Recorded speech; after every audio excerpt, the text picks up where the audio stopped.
We are privileged this evening to have an absolutely lovely human being as our guest. Heather Repenning is basically in charge of sustainability for the LA County Metro. I'll let her describe a little bit more of that as we go into detail. But she has a great history of working on issues of sustainability and promoting the environment and being involved in the LA region. She's worked for the Board of Public Works. She's worked for the Metropolitan Water District. She's a professor at USC and teaches sustainable communities coursework there. She is somebody who has impressed me. Full disclosure, I'm on the LA Metro Sustainability Council, where I serve as an outside participant in the conversations that happen at Metro and give Heather and her various compadres grief there as we push them to do things that we think are important. And she has to then try to, take that and disseminate it and make it work inside Metro itself. So Heather, thank you very much for being here, and it's a real pleasure to have you. Hi, everyone, and thank you for the invitation. Charles, I would like to return the compliment and just say that it's very enjoyable to work with you. One thing I always try to tell people that are advocates working with me or with other government officials, it really does matter. Your work matters. I don't know that people always understand that. I know it gets frustrating sometimes, but in general, I mean, voices in government, they always matter, and it's always surprising how few there actually are, especially in local government agencies. But so the squeaky wheel does get the grease. Show up, and do your thing. And Charles, you always push us, you push me. I give as much as I can, and but I wouldn't be able to give as much as I can sometimes without being able to have you guys helping get me and get us there. So I will just say that to start out, I really appreciate individuals and organizations like this one. Thank you. I'm going to ask you to take off the government official hat for just a while so we can learn more about you and your journey. So that's my first question I'm going to throw to you, because and we talked a little bit before and we said, you didn't think about you were going to be a sustainability professional when you were 5 years old and when you grew up, because there was no such thing when you were a child. And could you talk a little bit about your career journey and essentially how it got you to a place where your job is to advocate on behalf of the environment? Sure. So I, it's true. Sustainability as a focus for my work has been, relatively recent. Probably going back to like 2015. Part of it is like I was doing work that I just didn't think about as being sustainability. I've been working in cities really since in the sort of field of the cities since 2001. I was actually born in Kentucky, and there was a lot of open space there, and we kind of ran around as kids, and it was great. um Kind of middle class family, middle class in the Midwest, and ended up getting access to a really good education. I went to Swarthmore College. I had a chance to live abroad for a couple of years, one of which was in Central America, which is something I may get a chance to return to on this call. And came out to Southern California for grad school. I was pursuing a PhD. I wanted to be a professor in literature and in the humanities. And about 3 years into that, I was really feeling like, gee, I don't know that this is what I want to spend my life doing. And I ended up kind of randomly doing research on a political campaign that happened to be the first campaign of a young man. He was 29 when I met him, called Eric Garcetti. So I worked on his first campaign in 2001, and then I went to work for his city council office.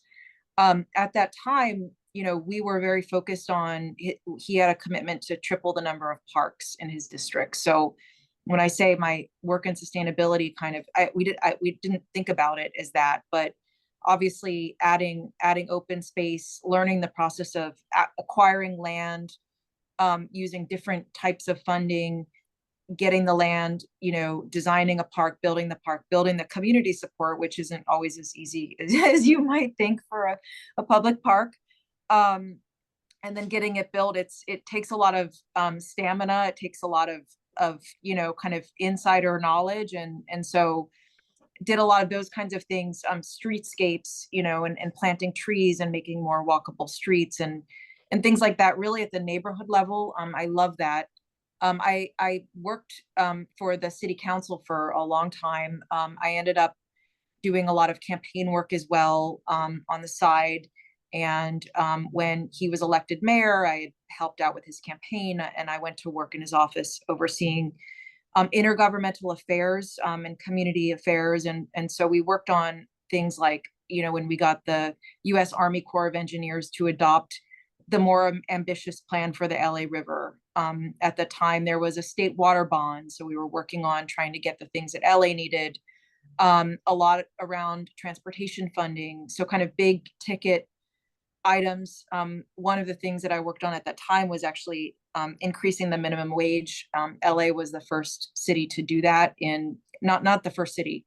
It was the first really big city, and it was kind of in what became a kind of domino pattern. As you probably know, the federal minimum wage is still like $7 and change. It's completely crazy, and just a bad example of the lack of bipartisan action in DC. But obviously we've done it here. California later did it. And then I ended up being appointed to the Board of Public Works in 2015, and I was the lead commissioner there for LA sanitation. And that was when I really got a chance to learn a lot more. We worked on, first of all, creating a parcel tax for stormwater capture. And, when I started there, the staff at sanitation was very concerned because they had signed a permit with the state agreeing to clean up our stormwater and remove different contaminants. And their name was on this permit saying that we would do these things, but there was no funding for it. So I had a chance to work with people from the mayor's office and people from the county. The county ultimately led the initiative, which was approved by voters in 2017 and became the Safe Clean Water Program. Some of you may be familiar with it, run by LA County. I also at that time had a chance to work on slightly controversial program called Recicla, which was the regulation of the commercial waste market in LA. Prior to that, multi-unit buildings and commercial properties were totally unregulated in Los Angeles, and you had just all these companies kind of undercutting each other and really mostly not providing any recycling. So the idea was to organize, that sector in a way that was going to require blue bin recycling at every building, and was also going to allow for, improved labor standards at those job facilities where people sort recycling and trash and stuff like that. And so that was really my kind of more official start in sustainability. I'm actually left that job to run for the school board. And one of the things that I didn't win, which is fine. But I did present at that time a plan for a Green New Deal for schools. And I've been very happy to see over the last few years, I think there's a good amount of movement at LAUSD on some of those issues, including, adopting a lot more EV buses, including looking at green schoolyards in a real way. And at that point, I was appointed to the board at the Metropolitan Water District, and I started my job where Charles knows me from, at LA Metro, doing sustainability policy. And so I was doing kind of two things at once, working in transportation, working in water. If you don't know the Metropolitan Water District, it's a super interesting place. They buy water mostly from imported sources, which is a problem for the future, as you guys probably know. And they sell it to 26 agencies throughout Southern California, including the LADWP. And with LA Metro, I mean, we provide transportation services. So we're the transportation authority for LA County. So all 88 cities, 10 million people in the county. And we provide, obviously we're known for rail and bus, but we also do things like sometimes we build highways, right? And we're in charge, I guess our mission says that we're in charge of um, the movement of people and goods. So we're not a transit agency, we're a transportation authority, which matters when we talk about climate and climate policy, right? Because obviously those shared modes of transportation like the bus and the train are much, much more sustainable than you know, expanding roadways and things like that continue to create dependence on the personal car. Um, in my time at Metro, I've had a chance to build what I think was a missing conversation around climate policy and transportation, focused on looking at emissions reductions from the transportation sector, which is, according to some estimates, up to 50% of our emissions in LA County are from transportation. So, you know, a lot of people immediately think EVs. Well, EVs, I mean, it's fine. It is good. I work a lot on EVs, specifically on our bus program. We're in the process of transitioning all of our renewable natural gas fueled buses to electric vehicles or battery, yes, or in some cases, it looks like some of them are going to be hydrogen. But really looking at decreasing car dependence and increasing mode shift, helping, you know, not just get people to take the bus or train, but to do something other than just driving by themselves anywhere. And that could be carpooling, it could be walking, right? There are different things. And we're going to have to do both. You know, EVs are not going to save us, as you all probably know. Like the life cycle of an EV is not, you know, there are issues. While the grid is not completely green, it's also, you know, kind of mixed. So, so really like looking at just transit as an essential kind of climate strategy, which we don't usually, like, it hasn't been always the top of the conversation around climate policy and our goals here locally. So that's been really interesting. It's hard. It is hard to talk about reducing car dependence in LA County.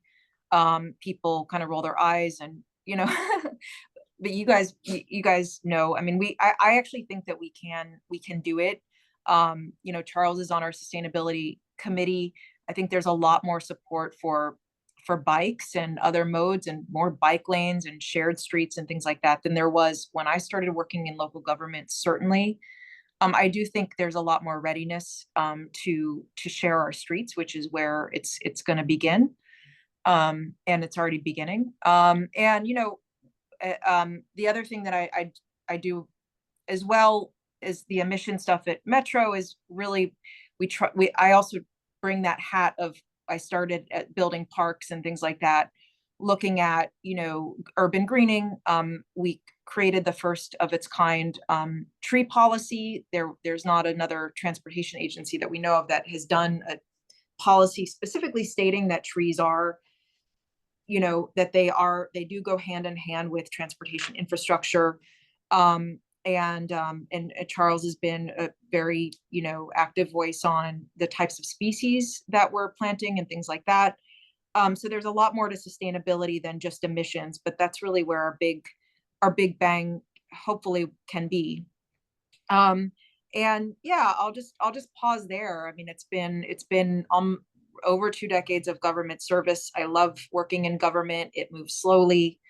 It's hard sometimes, but it is, you know, it is a mission driven career. And if anyone's thinking about going into government service, I'm always happy to talk about that. I also started teaching at USC this past spring. I'm going to teach again this coming spring in the Price School, teaching sustainable communities, which is actually when you stand up in front of a classroom of young people and you start talking about these things. I mean, I have a 13-year-old, so I already feel the realness of it. But when you're trying to explain to these young people how, well, these are the things we need to do, and they're kind of like, we're not actually doing them mostly, but we, you know, it's a whole new level of, I guess, sense of responsibility and urgency. So I will pause there. Thanks for listening. Heather, I've been doing this I've done like 10 or 15 of these now, and that was the best and most thorough review of someone's career that anyone has ever provided. So you gave us a wonderful journey there, and I really appreciate that. I want to ask you a key question that comes to mind with people when they hear the word metro, and they are trying to decide whether or not they want to ride on it. And that's the safety issue. It's gotten a lot of press recently, and it's certainly not your job as a sustainability person. But my question for you is, how do we keep sustainability and climate issues at the forefront of the conversation of what's going on in our infrastructure and our public transit at a time when essentially the safety issue is absorbing all the oxygen in the room? Um, yeah, I totally get it. And it's putting back on my Metro hat. I do want everyone to know that like this is the top priority of our CEO, of our board. Um, it's been very frustrating and very, yeah, there have been some pretty terrible things that have happened to people, including riders, including drivers, on our system. And it's they've taken different measures, creating a new ambassador program to really populate all the various reaches of our system, because LA County is big. We have a lot of buses. We have 2,100 buses, and we have a lot of train lines. They're trying to get the coverage that we need to create an atmosphere of safety, better handled by ambassadors, who can be trained to help and guide people through, than entirely by armed officers for a bunch of reasons, right? And so that's one thing. They're in the discussion around creating a specific transit police department, with the argument that they can train people who really understand our system, instead of contracting with these various police agencies that may or may not be fully metro focused. And there's just, I think, a lot more attention and funding going into it. But to your point, Charles, it is the reason I talked about the minimum wage policy that I worked on, is that we have to keep in mind that part of sustainability, and this is what the Green New Deal kind of does, is really like ensuring that our economy is working for everyone. And we, as a kind of capitalist country, there are a lot of people living in the US that do not have a safety net. And we're not like, our thing isn't sort of, social services. Like that's not like our full, primary focus in the US when you compare us to other countries in the world. So a lot of people are living without any kind of safety net. Something bad happens and they fall out, right? And so we end up with the homeless crisis that we have, the unhoused crisis. We have a lot of, and so the social problems that we have spill over onto our system, and they conflict with our climate goals and our sustainability goals sometimes, right? And I see this, I mean, not just at Metro, but certainly like throughout California, actually. It's a lot of funding that we would love to do really cool things for the environment, that we would use to focus on reducing climate emissions and air pollution, are going now to try to solve, the housing situation. And that's just, it is what it is. But and that's why we in this field that we all work in and advocate in, we have to always be thinking about how the programs and policies that we're fighting for are going to lift people up. They're going to invest in our communities, because as long as we have this kind of barbell economy where the rich are getting richer, and the number of truly poor people is increasing, then it's not sustainable. Yeah, that's a And really good point. And in my work, I regularly find myself just talking about how the fact that sustainability requires you to look at whole systems, to look at entire economies. You can't just look at one problem and think, well, if I solve this problem, then everything else will make sense, because we have to be able to walk and chew gum at the same time and all that stuff. So that's a very good point. I want to shift a little bit because we don't have a lot of time, but I want to transition to talk about some of the stuff that's coming up in the future in Metro, and hear maybe any particular take on how you're trying to incorporate sustainability into upcoming events like the World Cup and the Super Bowl, and then the big one on the map is for the 2028 Olympics in Los Angeles. And what's your role in that in terms of trying to make Los Angeles more sustainable for these major events? Well, I mean, I think the events really present these an opportunity um, for inducing more mode shift, which is technical for getting more people to hopefully ride a bus instead of taking their car, even if it's just for that one day. We're going to be using those earlier events as a chance to pilot some of the new bus lanes.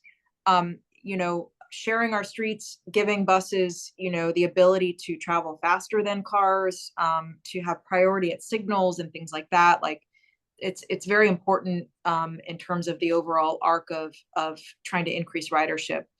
And so I think the idea, and some people are calling it car free, and some people are saying, oh, please don't promise car free. We can't do that. There'll obviously be cars in LA during the Olympics, sadly, but trying to do it, focus as much on shared, share ride sharing and transit use and bus use. That's really the big thing. Creating more first last mile connections. There's a really cool project that is floating around called the Festival Trail, which is the first kind of big open streets concept I've heard. I mean, I think we really need to make sure that there are a couple of really good open street, projects going on that so that people can bike. To me, that's going to be really, really good.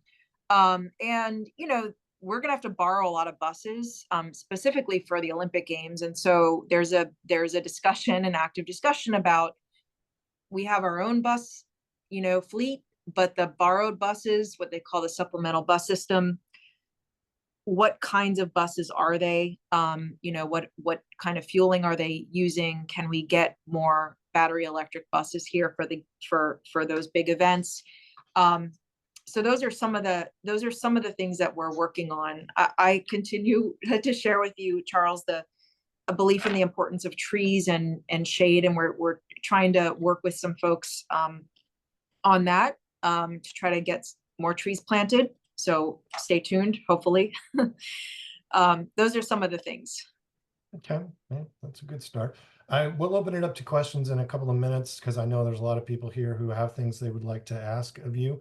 One other topic, though, I'd like you to touch on, and then maybe we'll get some other questions on it as well, is can you talk about the efforts to incorporate Metro into our ability to get to LAX, to get to the airport? And I know that they've got their people mover coming and stuff, so I'm not asking you to necessarily talk about LAWA stuff, but talk about how we're trying to make it so the trains and the buses can more effectively get there, so it's a more practical option for people to use, public transportation to get to the airport.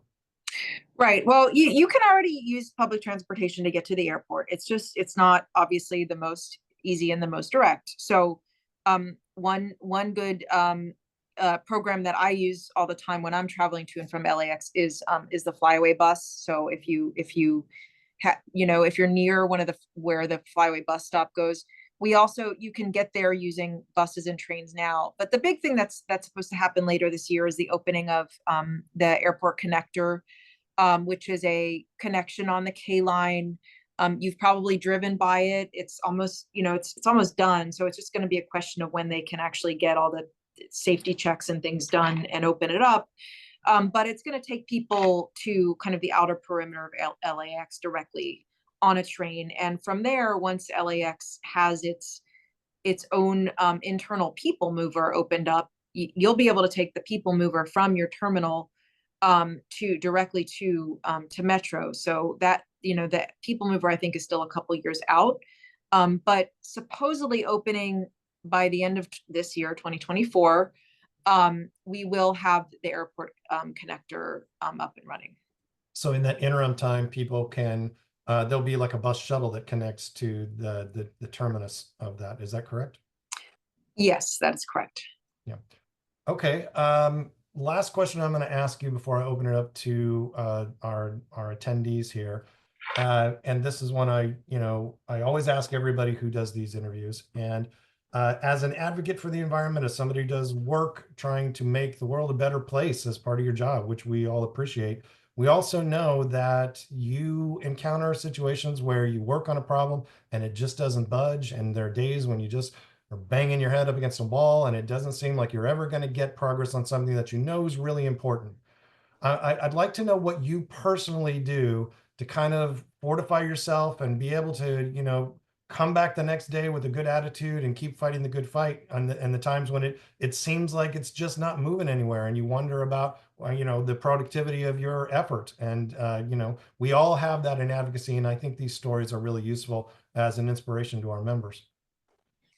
Well, I think one thing on this call that we all share is sometimes you feel like you're alone when you're talking about climate change. And to you, you read the news, and for example, this latest hurricane, I mean, it's wiped out the beach communities in Florida near my mom, like where I grew up. There apparently just terrible devastation in North Carolina that we don't really even understand yet. So if you're like someone like one of us on the call, you're watching this play out and you're like, but you sometimes talk to other people about climate change and you're coming at it from, this is what I accept to be the truth and what I understand to be scientific knowledge, or just actual news in the world. And you're kind of met with like a blank stare. And that is a tough one. And, even like I see sometimes as we're starting to see the impacts of climate change, the way we're solving them is in direct conflict with what we need to do to actually take action to reduce emissions. And things like, our EV buses we have this extreme heat, and guess what, the bus AC doesn't work as well. And then it's like, oh, people start saying, well, should we not be using EVs if they can't? Well, you don't understand, like that's part of the solution, right? So that's where we start to see already the impacts of climate change and people doing things that are actually bad for for the environment to like address them, is very, very frustrating.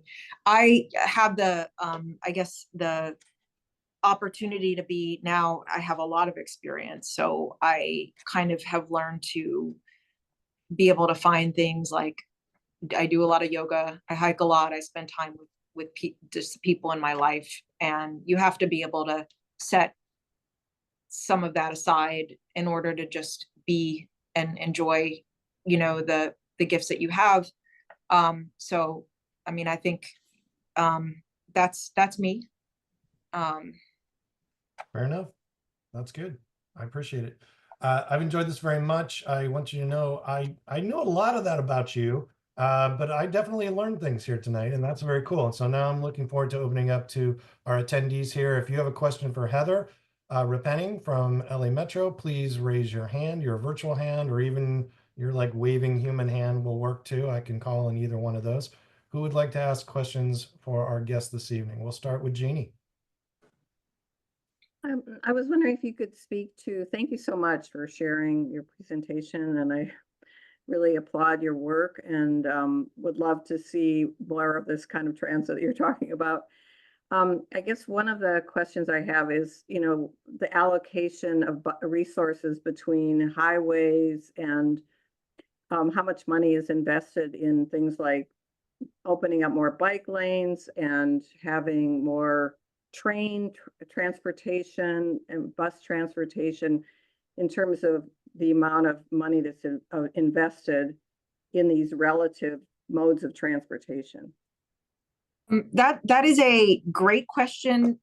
The thing about government is it's always about the money, and it's if you look at a budget, that is a description of our priorities.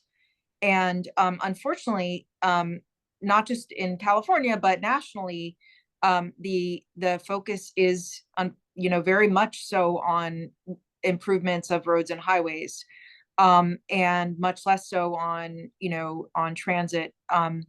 And, I actually think the Biden administration has done a very, very good job. The Biden administration has been fairly visionary on transportation funding, and they've actually in the infrastructure bill and in the Inflation Reduction Act, they've done a lot of funding for transit projects, a lot of funding for electric vehicles, a lot of there's a program called Reconnecting Communities that like actually grapples with the harms that have been done to many poor Black and Brown communities through the development and construction of highway projects, and tries to allocate money to address that and tie communities back together.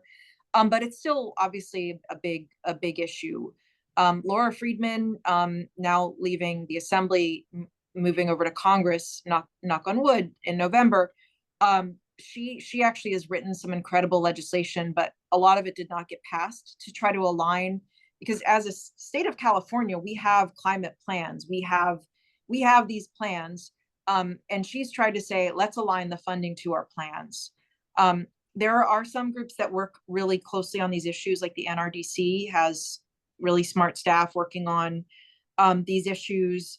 And there's been a lot of work done as well by Streets for All to try to make a lot of noise around building highways. I actually had a chance to do the first of its kind greenhouse gas emission analysis of the different programs that we do at Metro and how they rate based on their GHG impact. Obviously, we do a lot of good things in terms of avoiding emissions by presumably getting people to not use a car, but then we kind of really unfortunately our role in highways definitely undercuts that a lot.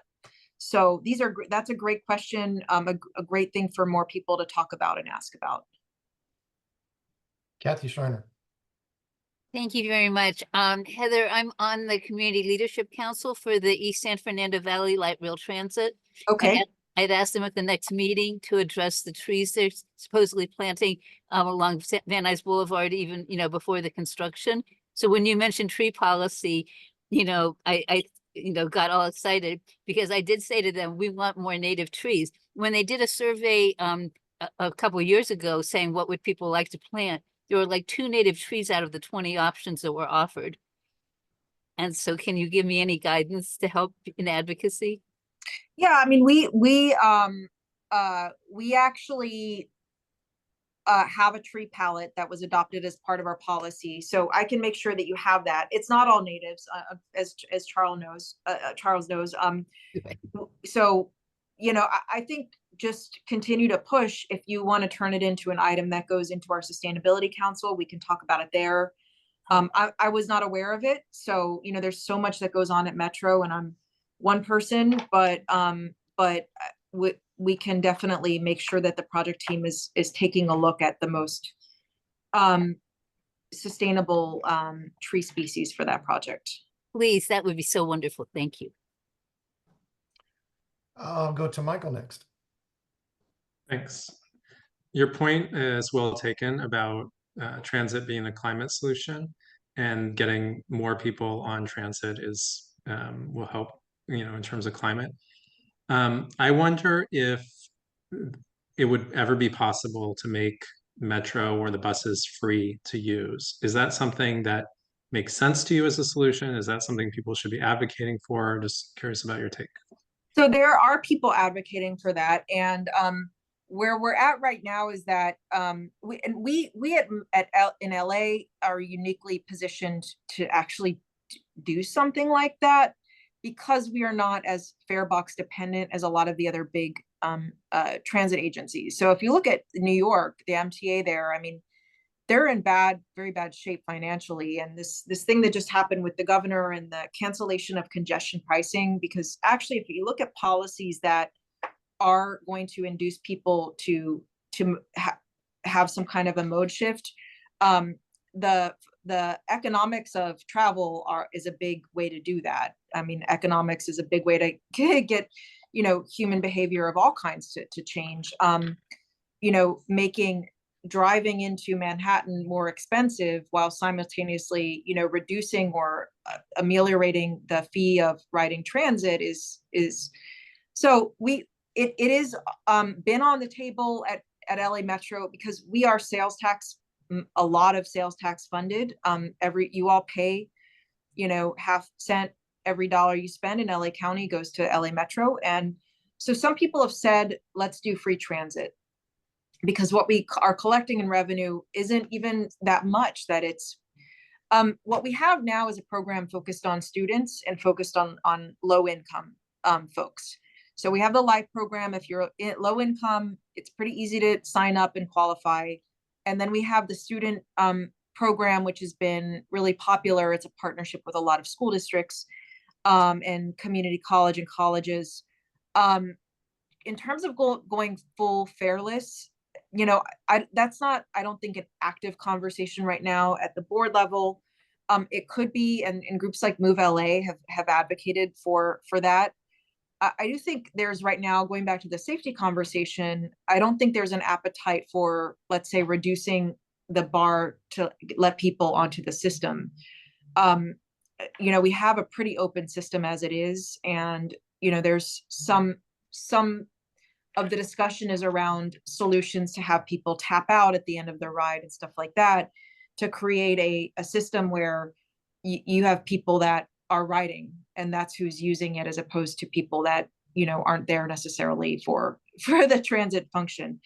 But I don't think that means that people would necessarily have to pay.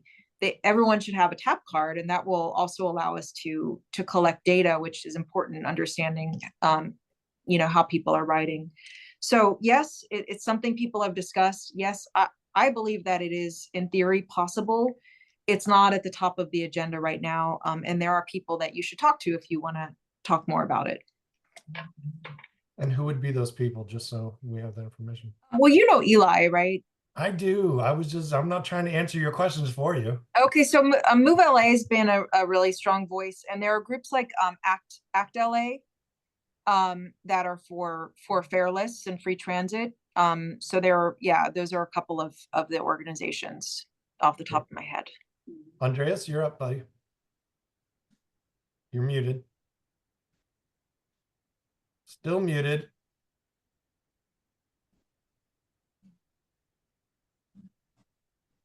Andreas, I'm going to come back to you. Oh, there you are. Okay, there you go. Yeah, no.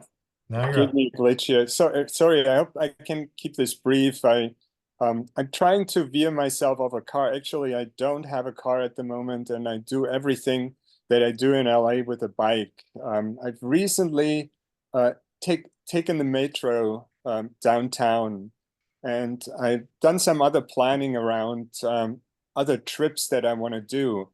And one thing that occurred to me is that using a bike a lot, and I would like bikes to be incorporated in the option to do ride planning in LA. And currently I only see the option of you can walk to the next metro stop, or you can walk to the next bus stop and then take the bus, and you have these connections. But if you use a bike, you have more range, right? And you could probably avoid some transfers and get to your destination faster if you choose a smart way. And can there be a planning app that incorporates that? Yeah, I mean, there should be. It's not on transit app. I didn't see the option now. Okay, I don't use a bike myself, but I know there's a lot of advocacy around biking and active transportation, and I think we can definitely, let me put that on our on our agenda. But I do think, like, you should connect with Streets for All. They've been really, they led the initiative that the voters in LA passed to basically do safer streets last election cycle by like 65%. So I think there's a lot more interest and appetite for really planning for cycling. It's obviously for a lot of us, it's a no-brainer. We have lovely weather here, and we should make it safe and easy for people to cycle and integrate that into, as you're saying, transit, so that it's seen as a legitimate, piece of a trip. So I just see in the chat that Dorothy posted that Transit Up is finally adding multimodal options, including bikes. So that would answer my question if that's happening. great. Thank you. Definitely check out Michael Schneider's group, though, she was talking about, because that's right in their wheelhouse, and they're apt to have an opinion and a take. Yeah, I know about him and the group. Thank you. Cool. I'm going to go to Cindy next. I know, Kate, you're next in my little window queue, but she had her hand held up for like 2-3 minutes before that. So I want to reward her for her physical effort there. Cindy, you're up. Thank you. I was once at a meeting where I heard someone say that Metro owns a lot of land which could conceivably be used for farming. I'm a member of the Food and Ag Committee here. And I'm wondering if that's true, that Metro really does have that land, and is there a workable way to use it for urban agriculture? I mean, we don't have a lot of open land in that way. We do own a lot of real estate that ends up being a lot of right-of-ways that are like sort of these narrow right-of-ways. They're along transit lines, so there are these narrow kinds of strips of land. Whether we could get something where that's being used for farming, I think is, I think is a bigger discussion, but I don't know off the top of my head that's like, that we at Metro are sitting on a bunch of acreage that could be used for farming. I always think, though, that we have a lot of rooftop space, and I visited New York once at a Gotham Greens that was on the rooftop doing vertical farming, very water friendly vertical farming. And I'm not sure if that's what you're interested in, but I always think our roofs are totally underutilized. And so. Cindy, to your point, Los Angeles World Airports owns a huge swath of land out in Palmdale, because they at one time thought they were going to build a major airport out there. And they still have a tiny little runway that's mostly just used for the military that NASA used to land the space shuttle on. And what they're doing right now is they are using precious groundwater to farm that land to create sod, which then becomes water-hungry lawns in Los Angeles.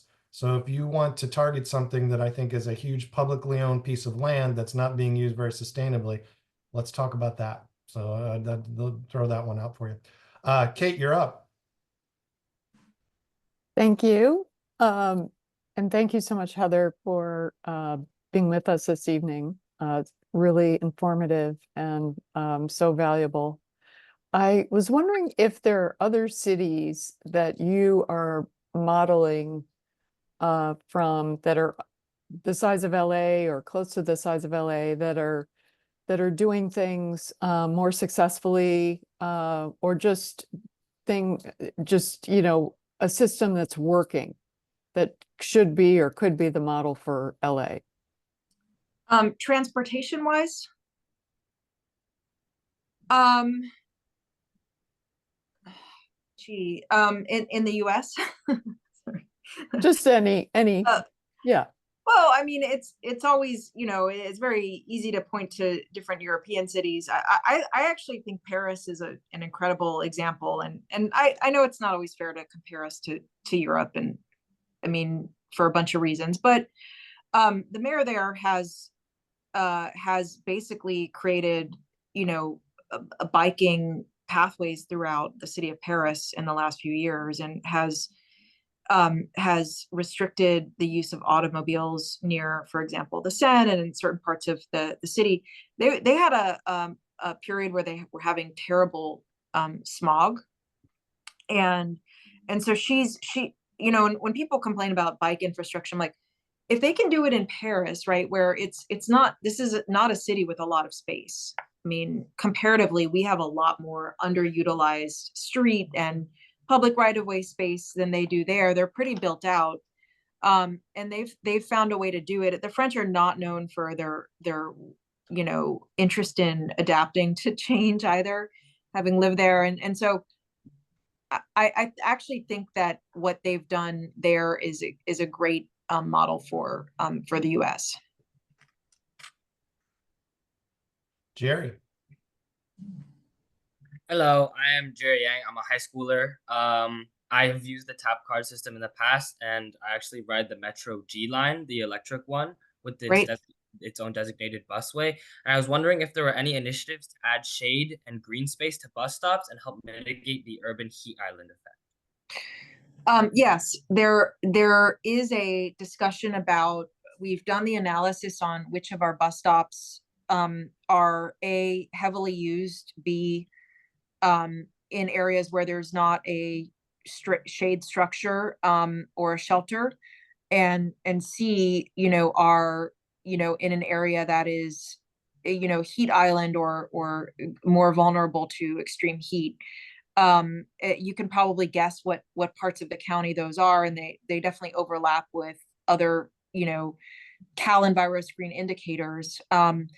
And so we have a list of priority bus stops based on those layers. And one of the very unfortunate things about the way local government is structured here is that Metro doesn't actually build bus shelters. We don't provide them. It's a function of cities, and cities do it as part of an advertising deal.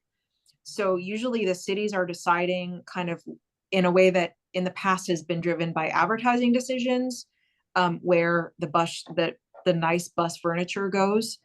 And I think that is changing a lot. And we've been working with cities and other agencies to help them get the funding to add more bus shelters in our priority stops. So it is happening. It is a discussion. Like all things that are important, it's probably moving, not happening fast enough.